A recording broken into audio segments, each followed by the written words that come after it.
skills, there's presentation skills, there's people skills that they learn from competing in these competitions.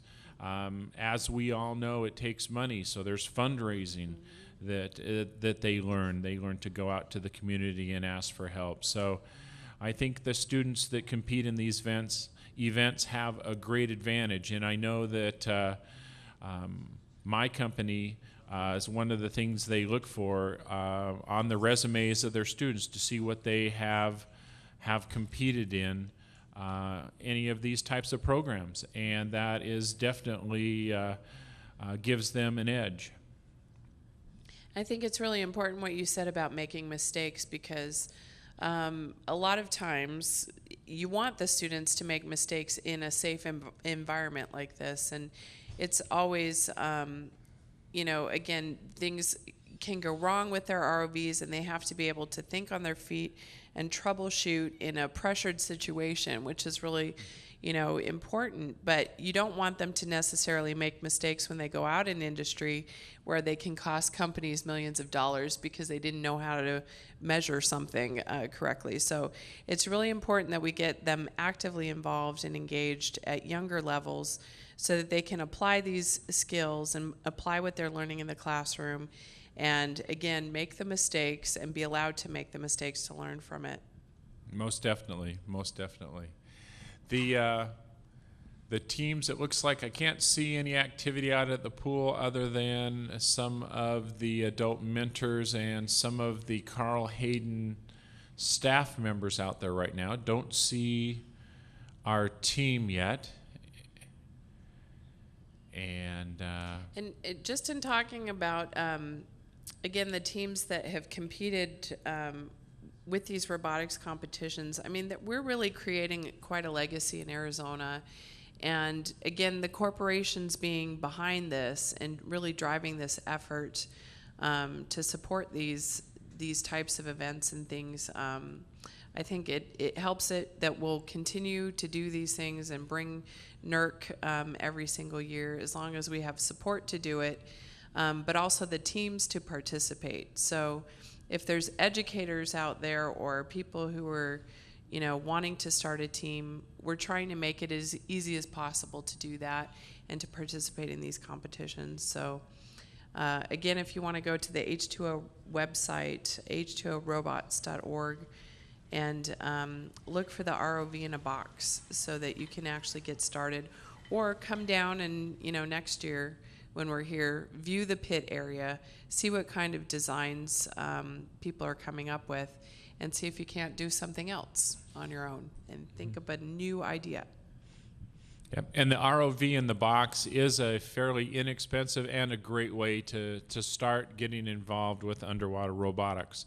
And you don't have to wait until next year. I mean, you could go ahead and order it tomorrow and start playing with it in the pool and improve on it. And it looks like we've got a robot coming out here. Again, this is the U of A team with their robot A-Curve. Again, this is a conceptual design for an underwater robot that actually has 6 pieces that can act as one large ROV, or it can break apart into 6 pieces, and this would be one of the 6 pieces and operate separately. And so this is what they've got, and they're getting ready to put it in the pool. Again, they ran into a huge challenge having to change their power supply at the outset here, but we needed to do that for safety, and looks like they're getting set up and they'll be in the water soon.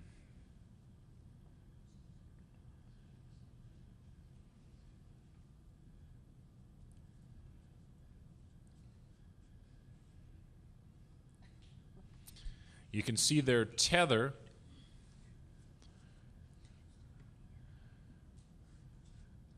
That was their high voltage tether. They'll still go ahead and use the same tether that they had.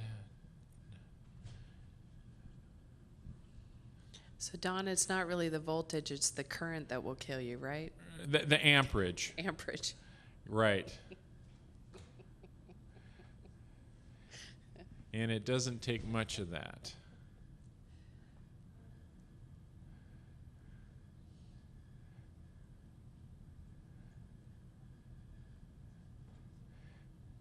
And where 12 volts would just sort of tickle, 120 volts would hurt. Tickle. Yeah, it tickles. would tickle a lot. Yeah.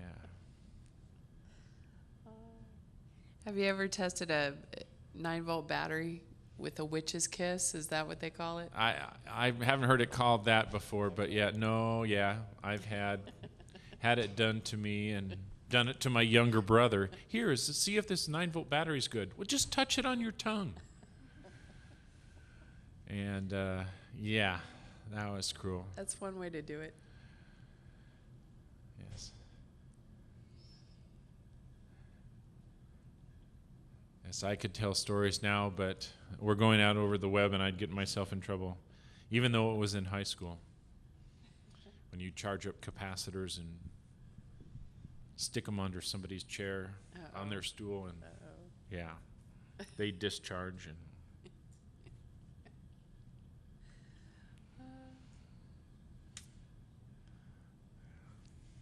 I've heard of that happening. So it looks like they're getting all their cables out, getting their robots set up.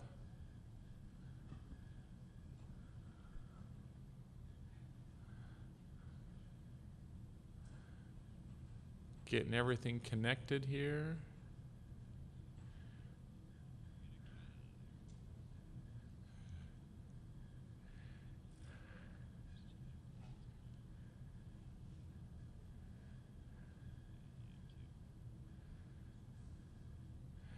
Again, it's going to take a little bit for them to get set up here.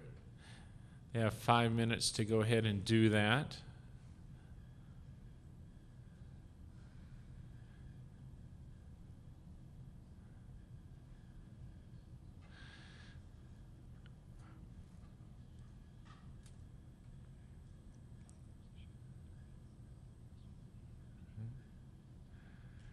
And That this, looks like, yeah, that's the view from their ROV. right, They're it looks going like the way- they might have just hit the water with the ROV.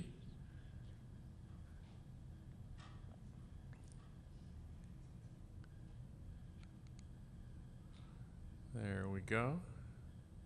There's a shot of the team now. The rover's in the water. We had a good feed from the rover.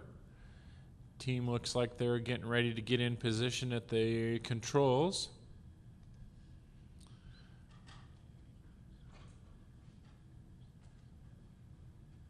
Looks like they've pulled it back out of the pool and they're sitting on the cool deck right now. But they should be back in shortly. Those are its grippers. You can see how the camera is rotating.